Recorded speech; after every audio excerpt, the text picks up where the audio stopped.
Bueno, como cada martes ya está aquí en Uno más Uno nuestro asesor en materia económica. Nos referimos al maestro Antonio Siriaco, quien es el próximo decano de la Facultad de Ciencias Económicas y Sociales de la UAS.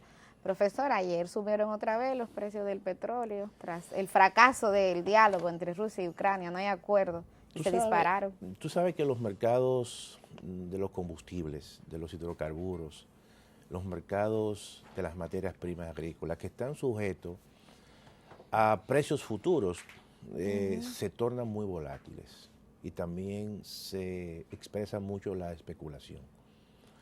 Y yo digo la especulación porque cuando uno analiza cada uno de esos productos que están incrementándose de precio, no es que hay un problema tampoco de oferta muy grande, es que precisamente son mercados que se prestan a procesos especulativos dentro de la formación de precios.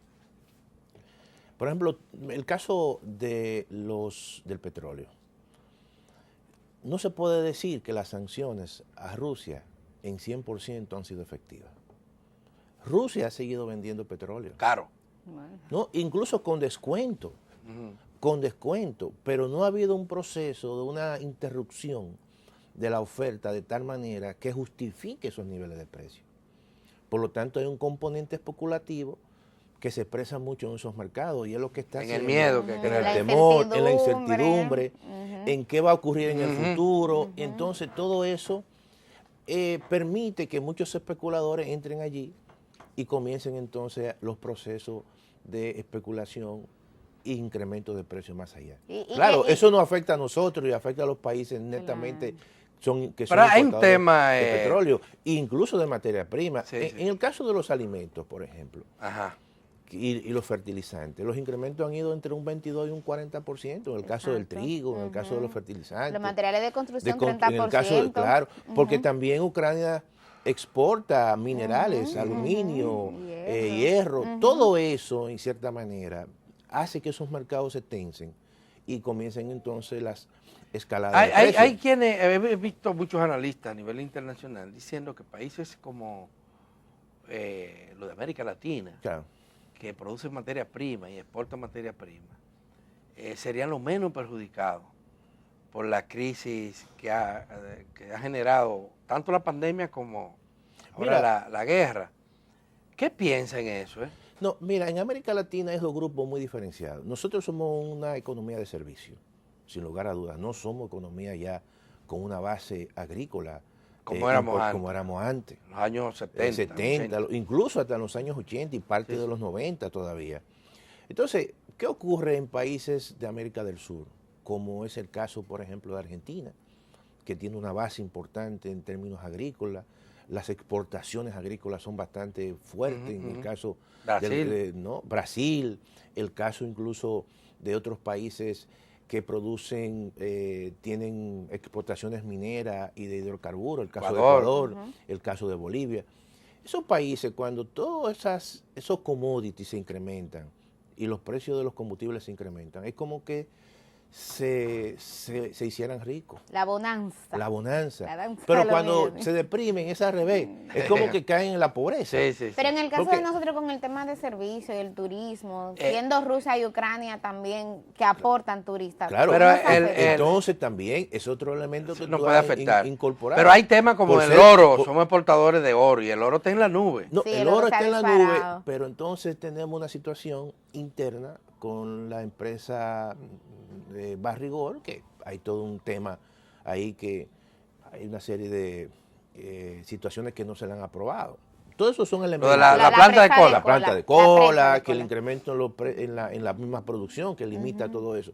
Que muchas veces, aunque... Pero se supone que ellos están aprovechando esta situación. No, claro. Para producir oro a Claro. ¿Tiene datos sobre esa exportación? No. Claro. Oye, las exportaciones de oro, por lo menos el Estado se está beneficiando porque los impuestos se incrementan. Claro, claro. Eso es muy importante. Por ejemplo, cuando tú analizas todo el proceso, ¿no?, de impositivo y recaudaciones a partir de las explotaciones mineras, la República Dominicana, eso te representa más de 12.000 millones en un año, 13.000 millones. Y eso es un elemento importante. Quizá la República Dominicana se debe beneficiar más como el caso, por ejemplo, del modelo boliviano, que el modelo boliviano ha permitido, al margen de todo, financiar una parte importante del desarrollo, incluso manteniendo la propiedad estatal, o por lo menos una parte importante, y ha permitido toda una expansión del desarrollo en el caso de Bolivia. Todo eso depende mucho de los arreglos. Y otros rubros que nosotros exportamos, como el cacao, el tabaco, eso ha subido de precio. No, en el caso de, bueno, el tabaco siempre es un producto que es un nicho. Sí. Porque el tabaco o los cigarros en estos casos. Sí, porque eso es lo que se exporta, esa es la ventaja. Ahora, eso tiene un nicho puro y aquí se exportan alrededor de más de 800 millones de dólares solamente de puro. Muchos cuartos. Y eso es mucho dinero.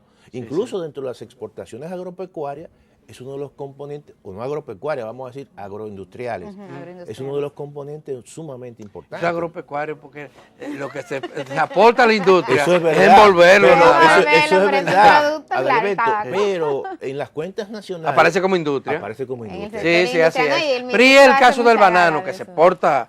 En el caso del banano verde. Bueno, tú sabes que... El guineo, digamos, el guineo. No, el guineo. Tú sabes que en el caso del guineo, por ejemplo, esos son productos que tienen su espacio ya bien ganado. Y sus mercados, y cuando son básicamente con un componente ecológico. Pero 500 millones de euros. Pero en el caso, claro, no, eso es importante. O sea, no se... oye, el banano aquí, tanto en las exportaciones de banano, que es una de las más importantes, como también las exportaciones de cigarros, también constituyen un elemento. En el caso del banano, es 4 provincias, son 4 repartidos. Y el impacto territorial que tiene, que es lo más importante, porque te generan empleo, te generan un proceso de encadenamiento muy grande, y eso claramente que yo creo. Pero... bueno, lo que estamos exportando es que nosotros lo hemos reducido mucho. Zona Franca está exportando mucho, pero nosotros ensamblamos lo de Zona Franca, ¿verdad? Nos queda poco. Hay un elemento importante en el caso de la Zona Franca. Que yo creo que es Mira, nosotros somos de los principales exportadores de insumos médicos en toda Por eso fue que no paramos. Por eso fue que no paramos en pandemia. En el marco de la pandemia. Entonces, y le agregamos mascarillas y de todo. Entonces, ¿qué ocurre con todo esto? Que ha habido una transformación en el tiempo de zonas francas de bajo nivel, de bajo valor agregado, como es el caso de la textil, a zonas francas, por ejemplo, de más componente de conocimiento incorporado, como es el caso de los insumos médicos. Y aparecemos entre los países de América Latina compitiendo dentro de los principales exportadores.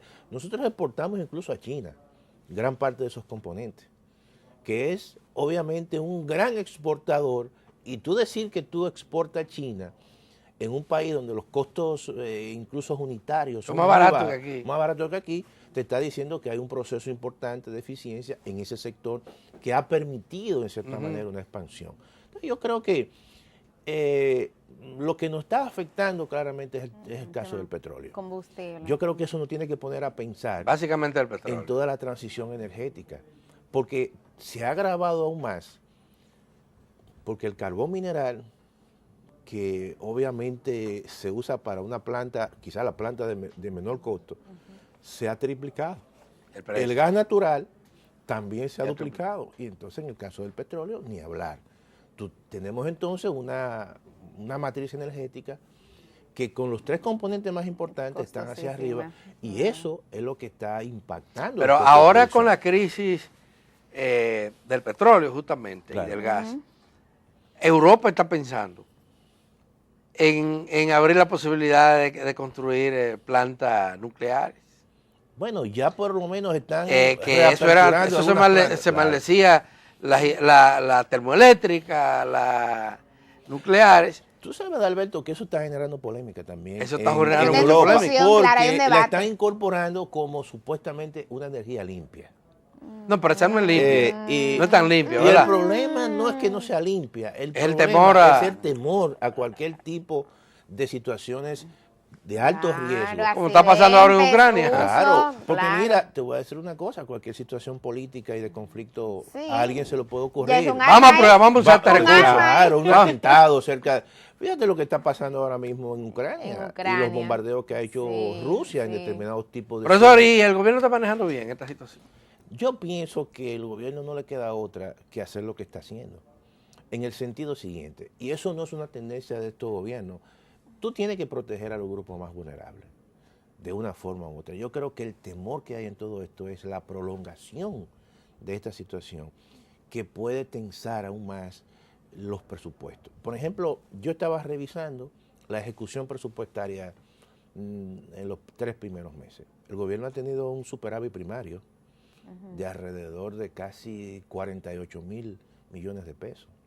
Eso prácticamente es... Eso es ahora. Ahora, ¿Y por cuál un 1%. concepto? No, entre ingresos y gastos. Sí. Entonces, ¿qué Pero ocurre? eso se produce ¿por qué? Porque Exacto, se que incrementaron se ha mucho dejado los de ingresos ejecutar, o o que se ha sigue dejado de lento ejecutar. el gasto. Entonces, ¿qué ocurre? Que ha habido partidas de gasto que la han reducido. Incluso reducción de gasto. la inversión pública, el gasto de capital, es el 6% del total de gasto. Eso quiere decir que Wow. tal vez miedo a la inflación. Claro, y temores y buscar recursos y limitar ejecución de obras para dedicarlo a subsidios, Ay, mamá. porque eso es. Entonces, esa es una situación que yo creo. Pero aún así, superable. No, pero aún así ha habido... Superable, está hablando de... Claro, un superávit primario, lo que le está diciendo, Bueno, pero es que que están se ha- reservando esos recursos para que se ha podido Claro. incluso cubrir parte de los intereses. El monto de intereses acumulado, pagado, del total de gasto en estos 3 meses, según la ejecución presupuestaria, es de alrededor de casi un 24% del total de gasto. Estamos hablando de 45.000 millones de pesos solamente en pago de intereses. Ya. Y vendrá tal vez renegociación de deudas después de... Bueno, cuando hagan un respiro, porque esta Ayer los situación... presidentes hablaban de eso, lo de Panamá, Costa Rica y RD, con el FMI. Yo lo que pienso es que hay que aprovechar una coyuntura, como todo el mundo está metido en el mismo saco, Claro. de llevar una posición común ante una situación global. Las soluciones Y tienen no que ser seguir globales. hablando de tanto bienestar, porque si tú estás tan bien, ¿qué es lo que está hablando de No, renegociación porque de deuda. deudas? el problema es que cuando tú dices que está muy bien, entonces la gente dice, tú no Claro. tienes No necesidad de necesita, nada. no Entonces, necesita. Por eso es que mucha gente tira muerto, ¿verdad? Es preferible. Exactamente, porque es mejor así. Bueno, señores, se nos acabó el tiempo Ay, aquí. qué mal. Qué bueno es conversar con el profesor Ciriaco, Sí. el próximo decano de la Universidad Autónoma de Santo Domingo, de Economía de la Universidad Autónoma de Santo Domingo. Gracias, profesor. Siempre a ustedes. Y gracias a ustedes. Mañana estaremos aquí. Mañana vamos a tener un experto, de los principales expertos en seguridad social de la República Dominicana, quien es el profesor Rafael Albuquerque. Qué bien.